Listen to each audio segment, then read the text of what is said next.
Kata Allah Subhanahu wa taala kalau dalam surat Yasin itu, hum wa azwajuhum fi dhilalin alal araiki muttaqiun. Mereka para suami orang-orang yang soleh itu, yang beriman itu, bersama dengan pasangan mereka dan keluarga mereka itu akan duduk lagi di pelaminan di surga, ongkang-ongkang di sana. Artinya pernikahan antum berdua ini adalah sebuah miniatur keluarga surgawi, yang kalau keluarga surgawi itu etikanya dijaga banget. Surat Al-Ghasyiyah itu menyebutkan kalimatnya la tasma'u fiha laghiyah. Di surga itu nggak akan kedengaran kalimat-kalimat sumpah serapah, suara-suara melengking, teriakan-teriakan yang kalau hidup antum berdua dan keluarga antum pengen diboyong oleh Allah ke surga, maka hadirkanlah nuansa surgawi itu. Hilangkan teriakan-teriakan sumpah serapah saling menista, maka etika keluarga itu menjadi hal yang akan menghadirkan kebahagiaan. Bagaimana caranya agar itu terjadi?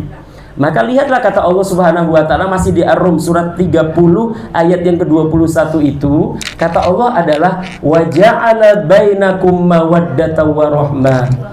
Allah lah yang menjadikan untuk antum berdua dan semua pasangan suami istri namanya mawaddah, namanya rahmah. Mawaddah kalau dalam surat undangan antum itu artinya cinta. Rahmah itu diartikan kasih sayang. Tapi tidak sesederhana itu untuk mendapatkan kebahagiaan mawaddah rahmah itu. Karena kata kuncinya adalah kalimat waja'ala bainakum. Yang nanti akan menghadirkan mawaddah dan rahmah itu Allah. Maka tergantung antum berdua menyikapi Al-Quran dan seperangkat alat sholat ini seperti apa. Semakin dekat antum dengan Allah, semakin antum itu intens hubungannya dengan Allah karena ibadah-ibadah fardu dan ibadah-ibadah sunnah yang bahkan harus romantis antara antum berdua. Kata Rasulullah, rahmah itu akan dihadirkan ketika rahimallahu mra'an qama minal laili fasalla fa'aiqadha ahlahu fa in abad nadhahat fi wajhil ma. Kata itu nanti ada mubadalahnya, wa rahimallahu mra'atan qamat minal laili fasallat fa'aiqadhat ahlaha fa in aba nadhahat fi wajhil ma. Kata Rasulullah, semoga Allah menghadirkan rahmah, ya kan, cinta yang memberdayakan karena antum berdua, karena para suami dan istri. Suami ketika bangun malam hari, ya kan, yang dilakukan pertama itu sholat dulu. Fasolla, sholat dulu baru membangunkan istrinya. Fa'aiqadha ahlahu. Istrinya dibangunkan gara-gara capek berprofesi, kerja juga ibu rumah tangga. Maka capeknya itu membuat dia enggan, malas untuk bangun malam, untuk sholat sama dengan suaminya.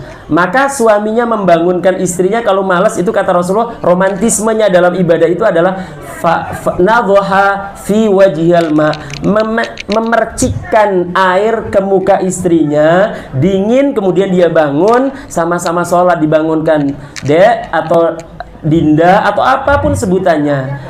Subuh masih 15 atau 20 menit atau 30 menit. Ini waktunya yang tepat untuk minta sama Allah kebahagiaan rumah tangga kita. Yuk kita bangun. Itu perintah dari Rasulullah SAW. Maka Allah ketika romantisme pun hadir dalam ibadah, ketika hubungan kita dekat dengan Allah Subhanahu wa taala, Allah itu akan menghadirkan yang namanya mawaddah. Para ulama tafsir Al-Biqa'i, kalau di Indonesia Pak Quraisy, itu menyebutkan kalimat mawaddah itu artinya adalah kosongnya hati, kekosongan, karena dari kalimat wudun. Kosongnya hati seorang suami, kosongnya hati seorang istri dari keinginan, dari kehendak buruk terhadap pasangannya. Jangankan KDRT, jangankan menyakiti, mengecewakan, membuat hal yang tidak nyaman hatinya saja, itu nggak ada perasaan itu bagi seorang yang hatinya dipenuhi mawaddah. Maka dimaknai para ulama tafsir dengan kalimat cinta plus yang sejati.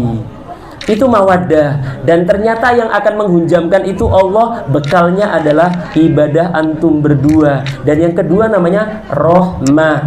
Rohmah itu ar-riqqatu wal ihsan, kelembutan dan berbuat baik. Maka dimaknai kalau tadi mawaddah cinta plus yang sejati, rohmah itu adalah cinta yang memberdayakan. Nanti Hilmi ngelihat istrinya kecapean, istrinya kepayahan, istrinya mungkin sakit, maka Hilmi hati yang memiliki rohmah itu akan mengorbankan dirinya, memberdayakan dirinya, bagaimana pasangannya itu hilang kecapeannya, kepayahannya, sakitnya, dan seterusnya. Bahkan kalau perlu masak juga nggak apa-apa, gendong anaknya, nyuapin anaknya, nyebokin anaknya pun bagian dari hal yang membahagiakan, karena rohmah itu diberikan oleh Allah Subhanahu wa Ta'ala, cinta yang memberdayakan. Maka dengan cara seperti itu, Hilmi, Meli, insya Allah keluarga antum semua akan menjadi keluarga yang dibahagiakan oleh Allah Subhanahu wa Ta'ala, keluarga yang nantinya insya Allah akan diboyong dari kehidupan surgawi di dunia ini menuju ke surganya Allah Subhanahu wa Ta'ala. Semoga Allah memberkahi sebagaimana doanya Rasulullah, Allahumma barakallahu laka wa baraka alaika wa jama'a bainakuma fi khair. Semoga Allah memberkahimu, memberikan tambahan keberkahan, kebaikan kepadamu, wa baraka alaika, dan juga memberikan keberkahan atas tambahannya bebanmu. Tadinya sendiri, tadinya masih minta sama Umi, sama Abi, sekarang harus mencukupi kebutuhan keluarga, mencukupi kebutuhan istri, itu alaika. Dan kemudian wa jama'a bainakuma fi khair, kemudian Allah menghimpun dua hati antum berdua itu dalam cinta kepada Allah Subhanahu wa Ta'ala, dalam ma'rifah kepada Allah, dalam dakwah kepada Allah Subhanahu wa Ta'ala, dan itulah keluarga surgawi yang nanti layak untuk dibahagiakan di dunia ini dan di surga Allah Subhanahu wa Ta'ala. Aku qouli hadza wa astaghfirullah li wa lakum. Semoga ada manfaatnya. Kurang dan lebihnya mohon maaf kalau ada salah-salah kata atau yang kurang berkenan di hati Bapak Ibu sekalian dan juga Hilmi dan Meli. Subhanakallahumma bihamdika asyhadu an la ilaha illa anta astaghfiruka wa atubu ilaik. Wa lafu minkum. Assalamualaikum warahmatullahi wabarakatuh. Waalaikumsalam warahmatullahi wabarakatuh.